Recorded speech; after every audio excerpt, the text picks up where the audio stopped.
again, and you're welcome to our series on parenting, intentional and positive parenting series. And today I'm really happy to be with you once again to talk about a very important area on mental health in children. My name is Ivas Kansime Atwine, and I'm a parenting coach at the International Center for Family Care. Just to remind some of our viewers who are joining us for the very first time, the International Center for Family Care is an organization that implements family-focused programs aimed at stabilizing the family institution and aimed at promoting good health, good relationships at family level. I'm very sure you all appreciate the fact that the family is foundational to everything we are. If a family goes wrong, or if anything goes wrong at family level, we are likely to go wrong along the way because it affects us big time. So once again, you're welcome, and thank you for sticking with us as we discuss these parenting tips. The focus for this session, I'll be talking about tips on parenting practices that promote good health. And I'll focus on mainly three things. One, tips on how to meet the 5 critical needs of children. 5 critical needs of children. The second one is the art of positive and effective discipline. And the third one is tips on how to raise confident, emotionally healthy, and stable children.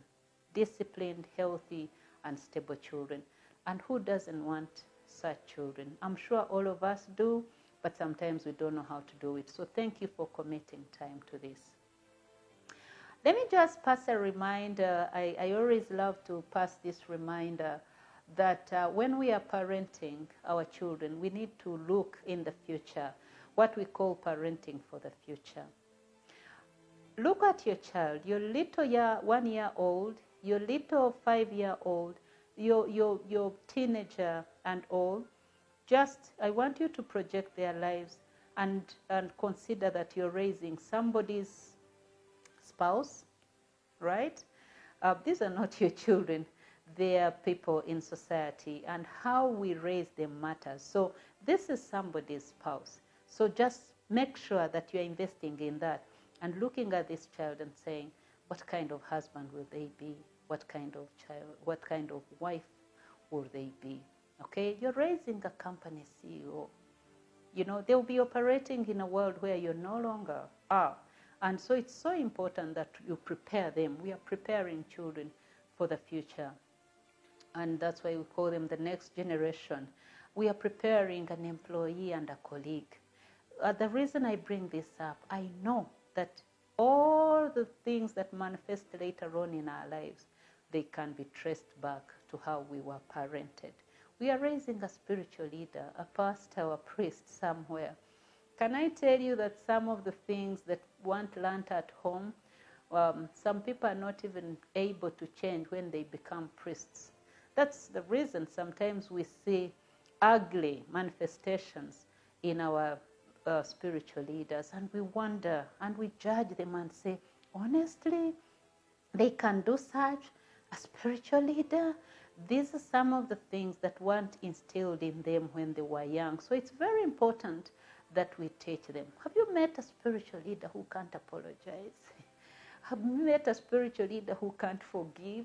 And sorry to focus on them, but I'm just making the point that we are raising the next generation, and they are going to live where we aren't.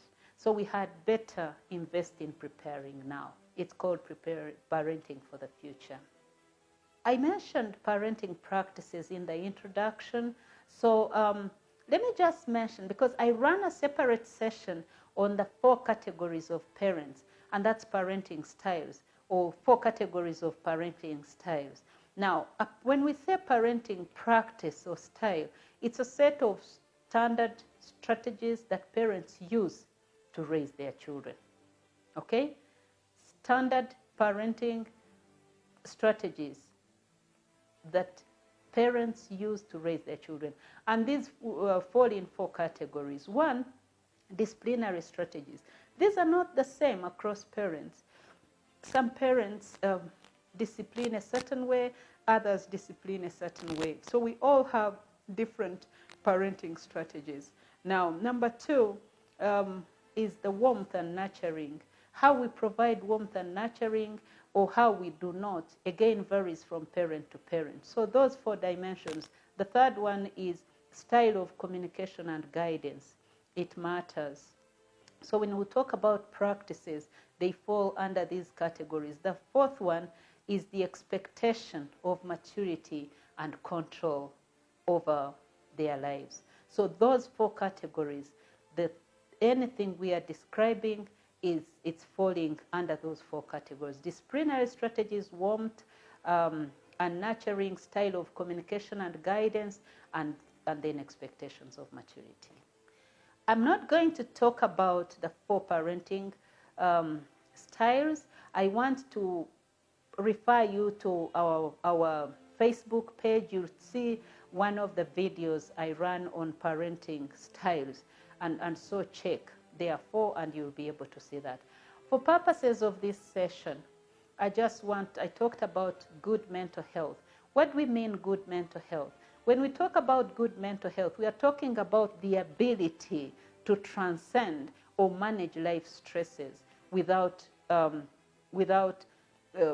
breaking or without experiencing injury. That's what we are talking about. A person is able to maintain functionality. They can still continue going. They can transcend all those challenges and still continue functioning normally. That's what we call mental health, good mental health.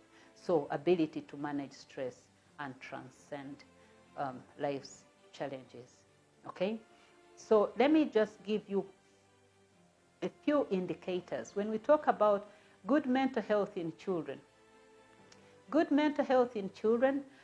the indicators are not so different from others, but of course there are certain things that are so specific to children. Indicator number 1 is the ability to accept self. Okay? Ability to feel comfortable about themselves, how they feel reasonably secure and adequately accepting their surroundings and have a sense of self-respect. That's extremely important. Ability to accept themselves. Okay? Now, why is this an issue? Because there are so many children who are so afraid of themselves, who do not accept themselves, and who have to run after everybody else to be like everybody else and are not comfortable in their skin. So good mental health is that high ability to accept self. Number 2, the capacity to feel right towards others. This is very important. We are talking about ability to be sincerely interested in other people's welfare, not selfishness. Ability to think about others. Have you met selfish children? Are we raising our children to be selfish and self-centered? Their worldview is me, me, me, me, me. And just so you know that this person is going to be a spouse the next day, they are going to be a workmate. And I want to tell you that those tendencies, selfish tendencies, they manifest so ugly later in life. And so people keep asking, how was this person raised? And by the way, it's a valid question because it proves to us the importance of family and good upbringing. That's why we are investing in some of these sessions. So number 2 is that ability to be mindful of other people's welfare, not selfishness, and they are able to be part of a group and belong to it, okay? That's number 2. Number 3, ability to meet the demands of life, what we call fulfilling life tasks, right? And I ran a session some time back when I was talking about successful children. Are they able to finish school? Can they set targets for themselves and be able to fulfill them? Can they take decisions on their own? That's a sign of good mental health in children. So not just depending on mommy, even when they are married, not depending on daddy to make a decision, even when they are in the workplace. Some of the people, I don't want to call them children, some of the individuals we have in workplaces are having their parents make decisions for them, for the workplace. How disastrous, right? They'll tell you, I think, mommy, I'm resigning this job because I don't feel. And then mommy will say, yeah, my child, just come home, right? Now, that child hasn't matured, you know. They don't have a good mental state. They can't manage the stresses of work and still transcend them and keep going and sustain a job. They can still get criticism at work and keep going. So that's what we are talking about. Can they really take their own decisions without depending on somebody else? That's a sign or an indicator of good mental health in children. Number 4, effective listening. Effective listening is a sign of good mental health and of good emotional intelligence in both adults and children. But in children, check. If you have a child who cannot listen to others, ever arguing, ever pursuing their own way, that's not a good indicator. And so when you see this, you need to work upon it, and I'm going to give you some tips. Number 5 is control of emotions, what we call self-regulation. Self-regulation. Again, this is something that is important in both children and adults. The beauty of what we are talking about is that with children, if you get this knowledge, you have a chance to turn things around. Please don't raise a child who cannot manage their emotions. They really come off ugly. These are the people who kill. These are the people who abuse spouses. These are the people that fight in taxis. These are the people that fight and get killed in bars because they cannot regulate emotions. When they are angry, they just go full force, right? They just cannot control imaginations. Have you seen children who cannot wait? You know, they think if I need a phone, I need this, and if I have a good phone, I'll be happy. And then they are pursuing that irrespective of where they stand, irrespective of the position of the parents. Good control of emotions or self-regulation is a sign of good mental health or emotional intelligence or maturity, if you wish. Number 6, healthy conflict management skills. Again, you see this, healthy conflict management skills is a sign of emotional intelligence, but also good mental health, right? You don't have to have your way. You can listen to other people. You can accept to be wrong. You can be the big boy, what we call being the boy in the fight. You can have people, you can let people have their way. Wow, that's a sign of maturity. Do you have a child like that? Do you wish to have one like that? That is an attractive person in life. They will be a good spouse. They will be a good leader. They will be a good manager. They will be good. They will succeed because they have the skills to manage conflict. I've been talking about conflict being inevitable, and I'll run a session. I promise to run a session, separate session on effective conflict management. But you know, this is a learned skill, and this is something that we instill in our children. These are skills that we help our children to get. So, good mental health.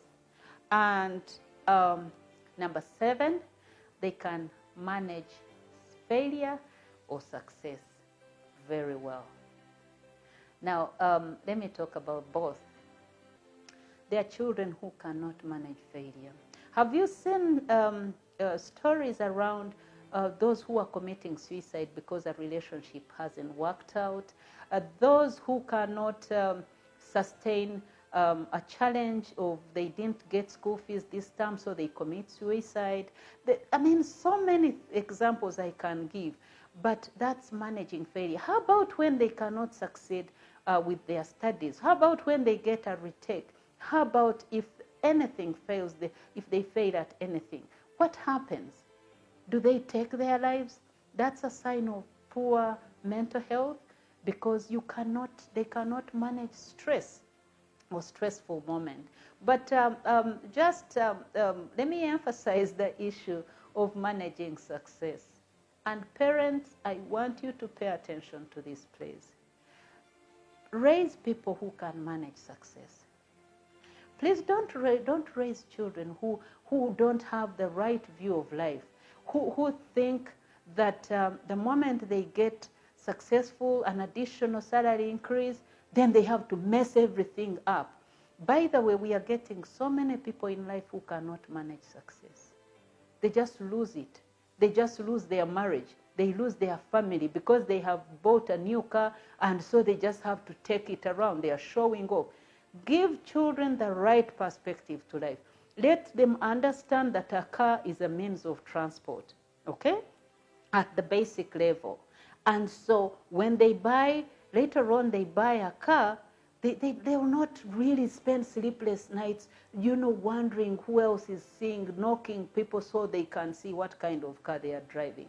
People who do not manage success, they are actually a certain level apart, and they are not attractive at all. They are very mature, I'll tell you. It doesn't matter how old they are, they really come off immature. And of course, a positive self-concept. What do I mean? Somebody who understands themselves. They know the good side, but they are not also ashamed of their negative side, because they appreciate that every person has pluses and negatives. That's a child who is healthy, who is mature, who is ready for, who has a growth mindset and knows that they can address certain things, they can improve on certain things. That's the kind of child we want to have. And each one of us can achieve that. I'm going to give you quick pointers to what we can do. But before I do that, let me just share very quickly about the 5 critical needs of an emotionally healthy child or a child with a good mental health, okay? 5 critical needs. Please note these. 1, the need to be respected. Of course, we all need this. Every human being needs to be respected. How it is received or how it's given is different, but I want to tell you that children want to feel respected, and I'm going to talk about it more in a few seconds. The need to be made or to feel important, right? Being made to feel important. That's extremely important. It's a second important need, critical need. Every child or every human being wants to have a sense of self-worth, to feel important. And so the moment we deny children this, they go around trying to, seek attention and look, I am, and it can be unhealthy for them later on in life. All kids, number 3, all kids desire and need to feel accepted. Accepted. Parents out there, please mark this. It doesn't matter what weaknesses they have, how they come off. Please show that they are accepted. They are accepted as they are, and you're ready to support them to get over their weaknesses. When you check out that video, that teaching on the 4 categories of parents or parenting styles, you'll see that there are parents who are rejecting. The moment, and they are called perfect parents, right? Or authoritarian. If a child doesn't work out, doesn't meet their standard, that one they've been cut off. Me, I go with those who are going. Come on, don't do that. Every child needs to be accepted. If they are lagging behind on certain things, let them feel they are accepted and you're ready to support them. Number 4, every child likes to be included. Included in what? Decision making, especially decisions that concern them. Please pay attention to that. And lastly, every child needs to feel secure. In fact, security is like the number one need of a child. That's when you get to listen to my teaching on the effect of separation and divorce, it affects this area so much because their sense of security gets completely eroded away. And so You need to know that a child needs to feel secure. The moment your child feels insecure, either they are being compared with others, you're telling them how their cousins are better, how their siblings are better, they run into this insecurity zone, and sometimes it's very hard to get them out of it. Then you send into the world an insecure person who is going to be a problem to their spouse, who is going to be a problem at work, who is going to be a problem to themselves, and it's not healthy. So please keep an eye on those 5 critical needs. I'm very sure you note from these needs I shared, there's nothing like material provision. It's all about invisible stuff. And therefore, I want to mention this before I proceed with the tips. I'm going to give you quick tips and I'll be done. Please mark that what makes life is what we call invisible health.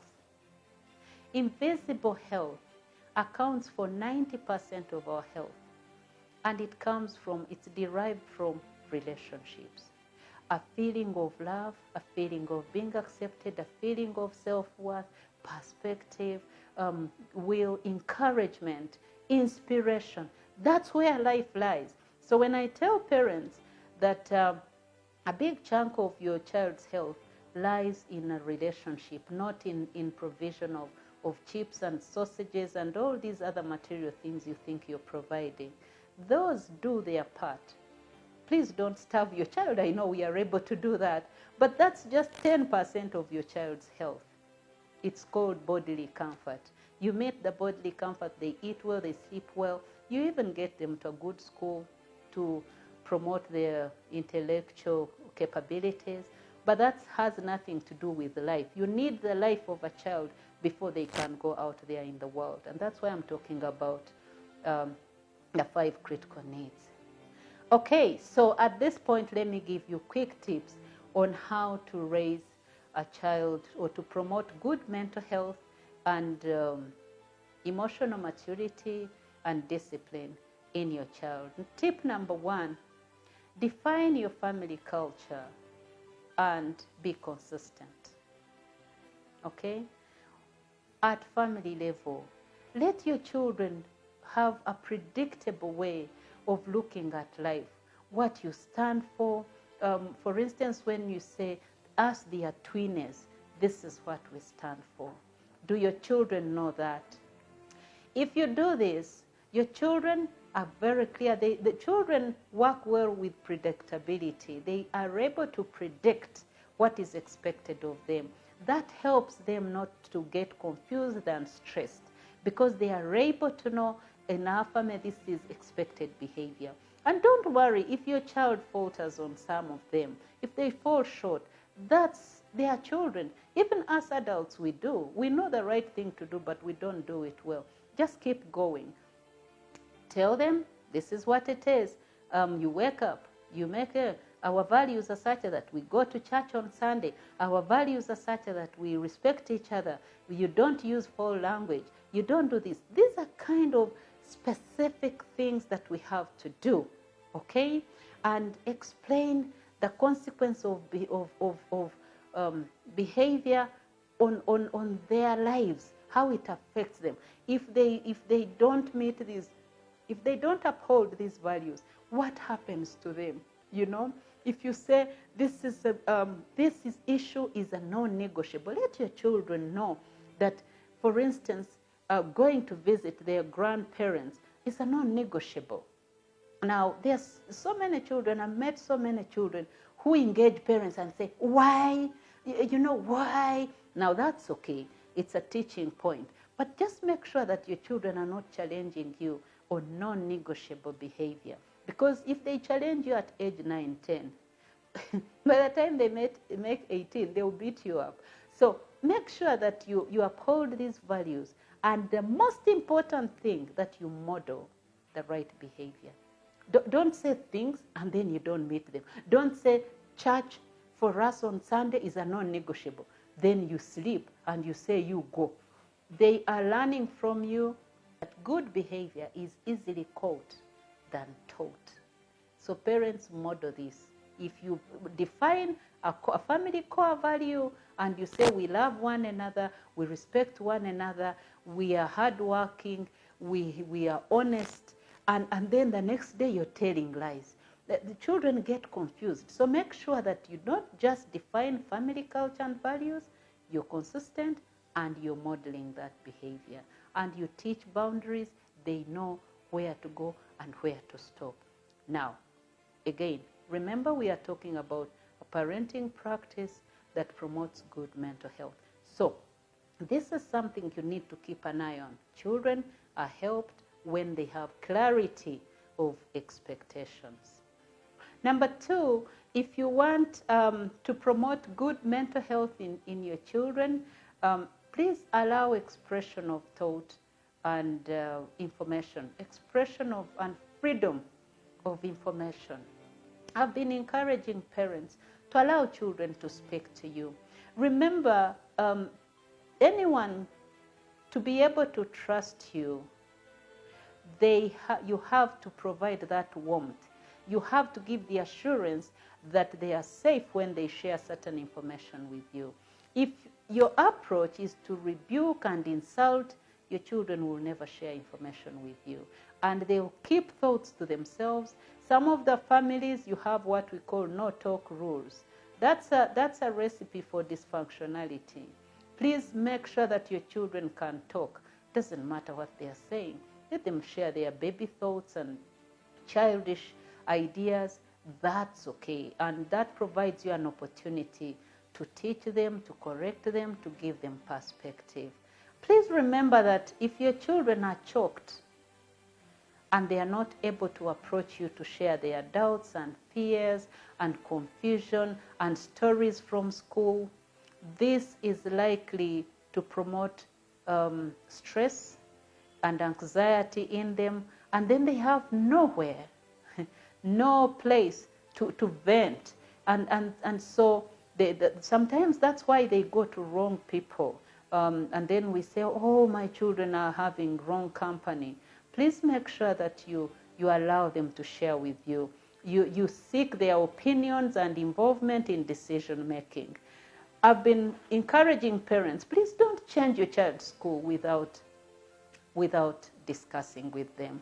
Okay? They may not give you the wisest of ideas, but you've prepared them to know that this change is coming, and you have patiently explained to them why you're doing this. When I say this, I'm aware that there are some parents who have these rules of, I'm the parent. We call it introducing yourself to your children.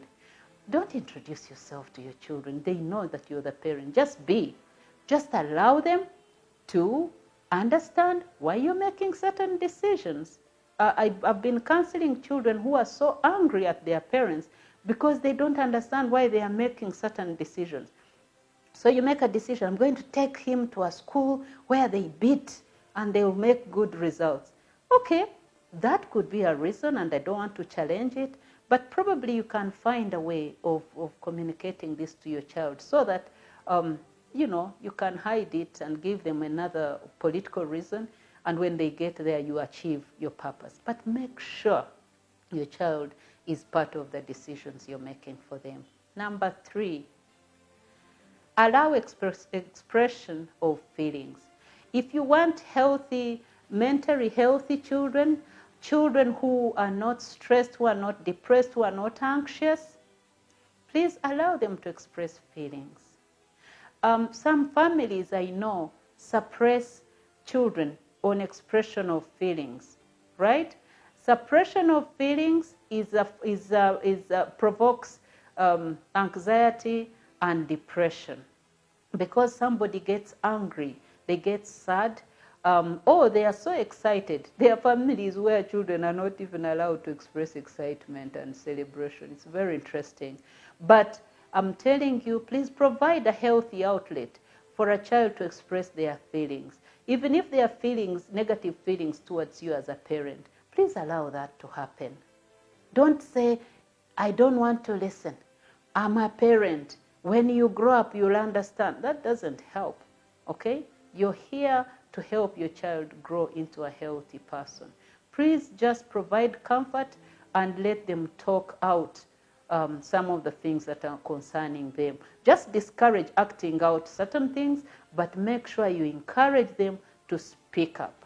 And so this will also help them to be good communicators later on. You remember I was talking about raising people for the future. So when you look at them, just remember you're raising a spouse and a leader and somewhere. So don't just choke them and say, I'm the parent. Sooner or later, you'll still remain a parent, but you'll be probably irrelevant in some of the places that they will be functioning. Number 4. Tip number 4.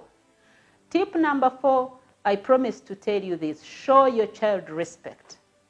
This area is so challenging to parents because we love being the boss. Okay? And we think a boss doesn't need to show respect. Show respect to your child. How does respect to a child look like? Respect to a child looks like this. Active listening. Listen to your child. When they come to you and say, Mommy, I want to ask you this, then you keep on phone.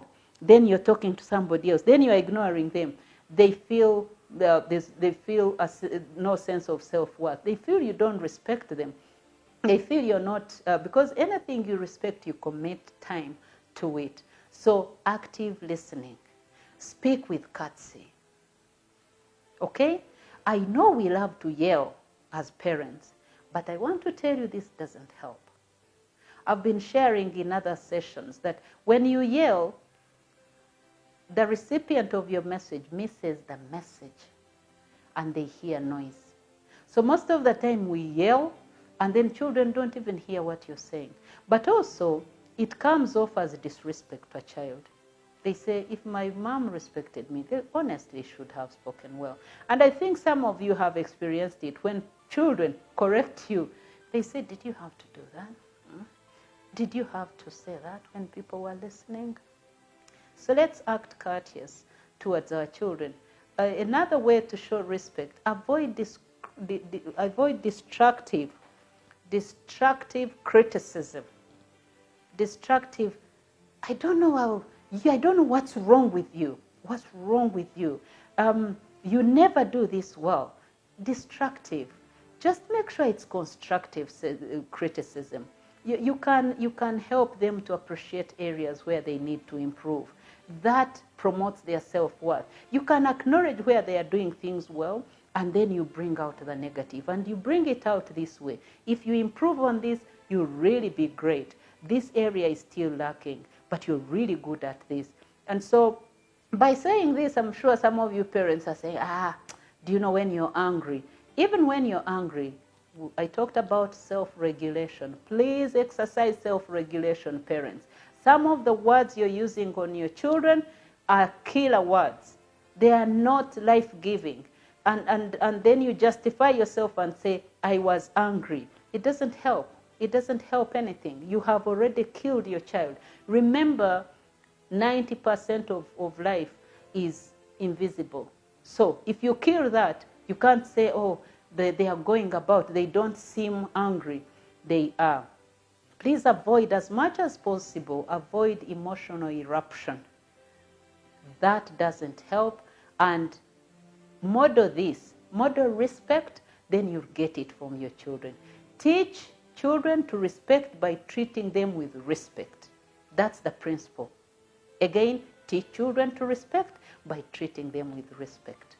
That will make them emotionally well. They'll have a good mental health. They'll know that even if they get a challenge, they can transcend it.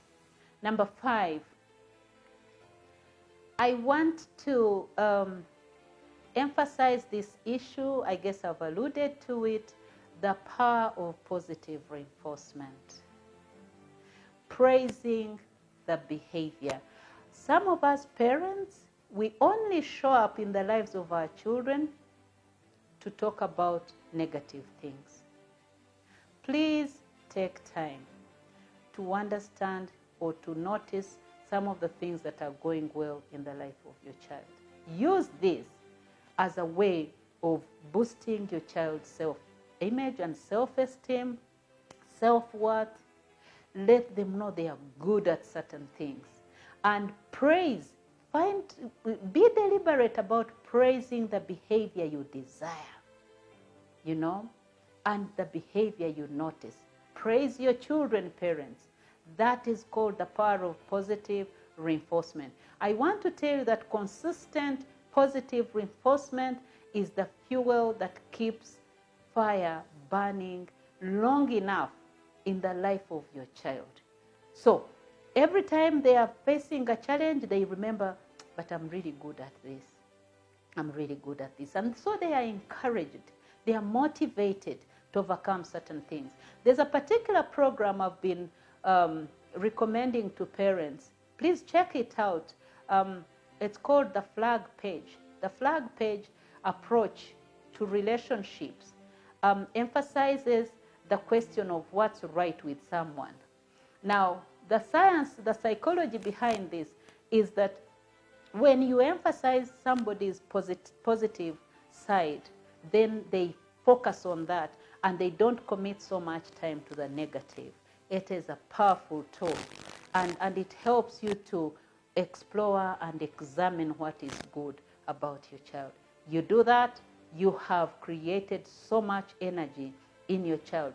All of us thrive on inspiration. We thrive on self-worth, a sense of self-worth and we are important, and a sense of being loved. Okay? Avoid sharp criticism. Emphasize this. Some of us who are naturally negative, try it out. You'll be amazed at how your child will turn around. Number 6, you want to have, to promote your child's good mental health, avoid negative tags. What do I mean negative tags? You're bad. You're lousy. You're stupid. You're lazy. You know those tags? Now, I was sharing with a parent yesterday, and I told her, she said, but even when we avoid these tags, the world will put them. That's okay. Make sure you put positive tags on your child, such that later on, when the world wants to put negative tags, they have no space. Let your child hear you're good. You're really good at this. Let your child hear you can make it. You're wonderful here. I love the way you do this. Then they have those positive tags. Again, remember, when you fill all the space in your child or on your child, the world has no space to put those tags. They have to take them somewhere else, because your child already is filled with, I'm loved, I'm good, I have this strength, I have this as well, it's good. And they have a positive self-concept. They say, I have this negative, but it's not a tag. If they have a weakness, it's not a tag. There's a difference between the what and the who. So if I fall short on this, it doesn't mean that's who I am. No, it means I have a weakness. So help your child to identify this. And you should know that words carry power. Please make sure you distinguish between behavior and a person. Again, the what and the who. I want to tell you that if you put a negative tag on your child, it's so hard, almost impossible to remove it. Tip number 7, allow age-appropriate decision-making and a level of independence. I guess this is a healthy repetition. I've already alluded to it. But just so you know that if your child is going to grow in skills around problem solving, they have to solve a problem. Let them solve a problem. Let them make a decision. Let them think about things they need. I shared in one of my teachings about how parents choke their children. They still want to decide on the dresses they need to buy for them. Yes, and I think I shared one time that at a certain point when our children turned teenagers, they refused to share or they didn't want us to buy the same clothes for them. They are twins. So they had to make a decision and said, no, I think I love this one. I don't want us to have the same dresses. Those are little areas of decision making. Allow them. Don't go and shop things for them and say, this is what is good for you. No, allow them to make a decision on what deodorant they want to buy. Things that don't really have a whole effect on their future. Just allow them to do that.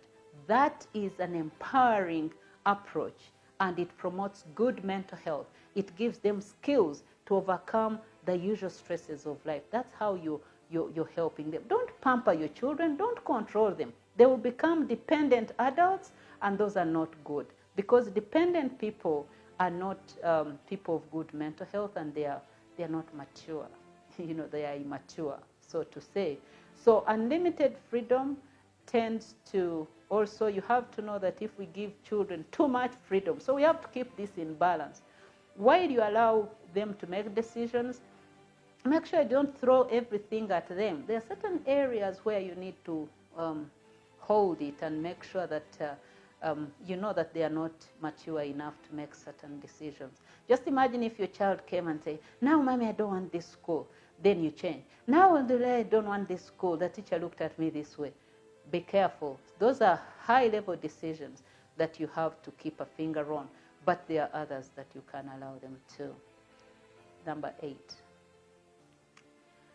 I want to call your attention to the effect of bad marriages and bad family relationships, especially parental relationships, divorce and separation on the children.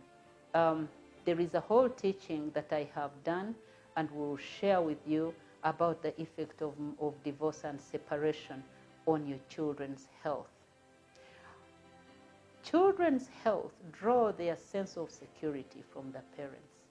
Every time parents' relationships are not going well, children get into a place of fear. Their world crumbles. They just fall apart. They just have no hope. Now, again, I'm aware of the challenges we have in marriages. But I'm saying this because I know that most marriages are redeemable, unfortunately, but we lose them. We lose them because of poor relationship skills, because we are not prepared, because people think they don't seek help, and so we lose marriages, unfortunately. Remember, every broken marriage, if not handled well, which happens most of the time, is a broken generation. And so we have to be very deliberate, because I'm saying this, I'm aware that there are some marriages that are a matter of life and death. And so definitely don't encourage someone to keep in such an abusive relationship if they cannot manage it. But relationship dynamics are very interesting, and we only need to make adjustments. We only need to look on the bigger picture. We just have to ensure that our children are not devastated by our decisions. I have attended court sessions on divorce, and it's so painful. Some of them, you just realize how lousy we get, how flimsy we look at life, how careless really we handle this as if we have nothing to lose. The stakes are high. If I hear some of you say, I'm in this marriage just for my children, that's a good reason to be in your marriage and to make sure that your children are protected. Of course, some of the marriages, the conflict is just as dangerous as divorce. Because if your children are exposed, and I ran a session on this, domestic violence, if your children are exposed to domestic violence, it's very unhealthy still. So you have to make a decision, but the point I'm making here is that can we be deliberate? Can we avoid certain things for the sake of our children? Can we do everything in the best interest of our children, because the stakes are high? Remember, every broken marriage can turn into a broken generation. So let's be deliberate. The last tip I want to give you, which is tip number 9, is increase affection and physical touch. You want to have emotionally healthy children, you want to have children with a good mental health, please increase physical affection, increase physical touch, increase hugs. I've seen some parents say, me, I don't do that. They didn't do it for me. The fact that you missed it doesn't mean your children should miss it. There is power in physical touch. We are not just saying this as a matter of feel good. Can I tell you what? Hugging, touching induces a hormone called oxytocin. Oxytocin is a bonding hormone. It's a bonding hormone. It helps us to hold together, to bond. And when your children jump on you, you carry them, you play with them, you hug them, man, that hormone provokes happiness. And so you get someone happy, they feel fulfilled. And those are the kinds of children you need, because a child with poor mental health, they isolate themselves, they are withdrawn, they are all that. And also affection, physical touch, it builds confidence. It builds confidence and a sense of self-worth. Your child hears a message of, wow, daddy was playing with me. Wow. And these are the memories we need to give to the children. Remember, mental health doesn't feed on, on food, the food you know. And sometimes say, good diet, good this. No, that's not food for mental health. Mental health feeds on love, on a feeling of self-worth, on a good worldview, on I'm loved, I'm cherished. That's what it is. On confidence building, inspiration, encouragement. That's food for mental health, not the food you know. So please increase physical touch. Some of us parents, I encourage parents, please, when you're waking your child up, don't stand on the door and go, you people get up. No. Get there, touch your child. That touch, by the way, is very powerful, especially when a child is getting out of sleep. Touch them, rub them, and I hear some parents say, but that's too much love. There's nothing like too much love in life. Do you know what a loveless world we live in? We actually need to invest in love, real love, really deliberately. And one of the ways is to raise loving generations, people who treasure this. I've grown up in an environment of love, and I know what it means. We played with our dad, our mom, and we love. Now, some of us, when we bump into people who haven't experienced this, then you get shocked, you see. But I want to encourage you, please love your children, touch them, let them feel you, and let them, because it communicates a certain message. So don't think that by touching them, you're spoiling them. No, you need to touch them as much as possible. I hope these tips are helpful. I really want to assure you that together, being deliberate and intentional, we can raise healthy children, because 90% of the health is invisible. Let's be deliberate about that. Let's not just take comfort in providing material things to our children. It's not enough. It can only meet the 10%, 90% is what I'm talking about. God bless you, and please chat away, and let's get your comments and keep coming so that we can shape the next conversations. God bless you.